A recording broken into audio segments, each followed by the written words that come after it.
Hello दोस्तों। जितने भी लोग रीट की प्रिपरेशन कर रहे हैं जिनका सब्जेक्ट साइंस मैथ है तो अपने साइंस वाले सिलेबस में एक टॉपिक दे रखा है जो एंडोक्राइन ग्लैंड या अंतःस्रावी तंत्र है।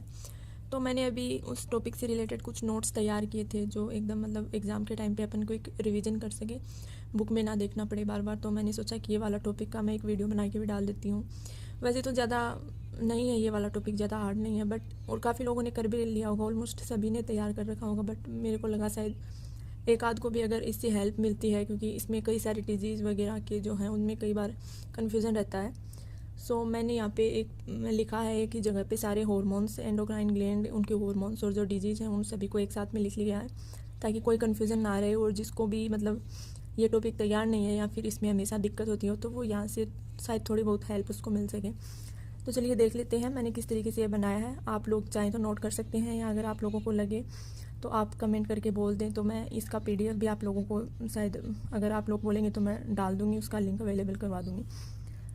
उससे पहला जो है पीयूष ग्रंथि, पिट्यूटरी ग्लैंड से जो हार्मोन होते हैं, इससे एडिनोहाइपोफाइसिस और न्यूरोहाइपोफाइसिस, इसके दो पार्ट होते हैं जिनसे अलग अलग इस पीयूष ग्रंथि होती है, इससे टोटल 9 हार्मोन निकलते हैं। यहाँ पे मैंने पीयूष ग्लैंड के बारे में भी थोड़ा लिखा है।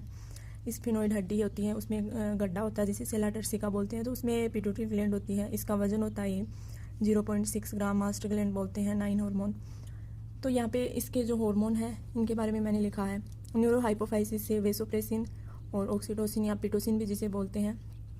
इसके अलावा 2 हार्मोन, ये ज़्यादा इंपॉर्टेंट तो वैसे यही है क्योंकि अपने जो रीट का सिलेबस है उसमें इतना डीप तो नहीं जाएगा, ऊपर ऊपर से ही मतलब शायद, बट कह नहीं सकते। तो अपन अगर पहले से पूरा टॉपिक क्लियर रखें तो वो बेस्ट रहता है। जो सेकंड है वो एडिनोहाइपोफाइसिस, तो इसमें बाकी के जो 7 हार्मोन है वो यहाँ से सीक्रेट होते हैं। उसमें पहला है STH यानी सोमेटोट्रोपिक हार्मोन, ये भी इम्पोर्टेंट है। इसे ये रोग होते हैं ड्वार्फिज्म और एक्रोमेगेली, 2 रोग होते हैं इससे। और ये इसके बाद में है TSH, थायरॉइड स्टिमुलेटिंग हार्मोन, जो कि थायरोक्सिन हार्मोन के सिक्रेशन के लिए थायरॉइड ग्लैंड को स्टिमुलेट करने का कार्य करता है। इसके बाद में ATH, एडिनोकोर्टिकोट्रोपिक हार्मोन। ऐसे ही वैसे इसमें इनमें ज़्यादा कुछ नहीं है, आपको बस ये याद रखने है कि ये यहाँ से सीक्रेट होते हैं, बाकी कुछ भी याद करने की मेरे ख्याल से ज़रूरत नहीं है। इसके बाद ये LH हार्मोन है, ल्यूटिनाइजिंग हार्मोन, प्रोलेक्टिन या LTH, MSH, मिलेनो स्टिमुलेटिंग हार्मोन। और ये मैंने हाशिमोटो थायरॉइड ग्लैंड का मैंने आगे लिखा, बट वहाँ पे मैं लिखना भूल गई तो मैंने ये यहाँ पे ऐड कर दिया। हाशिमोटो रोग, थायरॉइड ग्लैंड का नष्ट होना, एंटी इम्यून रोग, या इसे थायरॉइड के आत्महत्या भी बोलते हैं। इसके बाद ये थायरॉइड ग्लैंड है, इसमें मैंने बस डिजीज़ ही लिखे हैं, बाकी थायरॉइड ग्लैंड के बारे में ज़्यादा कुछ लिखा नहीं है। अगर इसमें से क्वेश्चन बनते हैं तो वो या तो 2 टाइप से ही ज़्यादा चांस है, या तो कोई डिजीज़ पूछ लेंगे अपने से, या फिर कोई इनके ग्लैंड है, इनके कार्य, या फिर इनके सिक्रेशन, वो सब।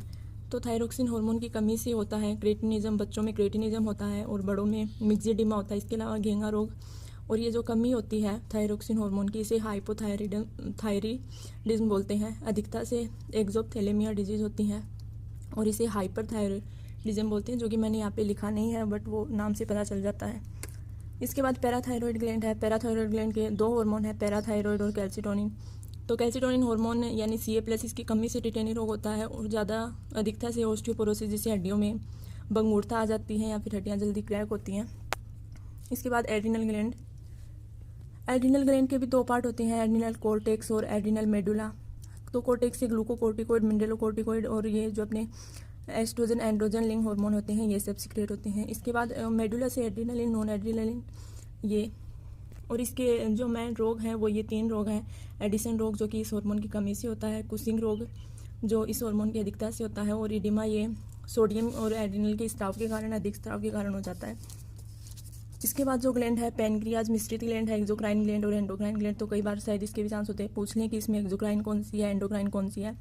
तो जो इसकी एकाइनी सेल्स होती हैं वो एक्सोक्राइन ग्लैंड का काम करती हैं, और ये आइसलेट्स ऑफ लेगरहैंस की जो सेल हैं वो एंडोक्राइन ग्लैंड का काम करती हैं। तो इसमें आइसलेट्स ऑफ लेगरहैंस में 3 प्रकार की सेल्स हैं, alpha, beta, gamma. Alpha cells जो है ग्लूकागोन हार्मोन का सिक्रेशन करती है, जो ब्लड में शुगर लेवल को इंक्रीज़ कर देता है। बीटा सेल्स इंसुलिन हार्मोन, जो कि शुगर लेवल को कंट्रोल करता है। और ये gamma cell somatostatin growth hormone inhibitor hormone होता है, जो ग्रोथ को इनहिबिट करता है। इसके बाद पीनियल ग्लैंड से मेलेटोनिन हार्मोन है। ये मैंने लिखा था।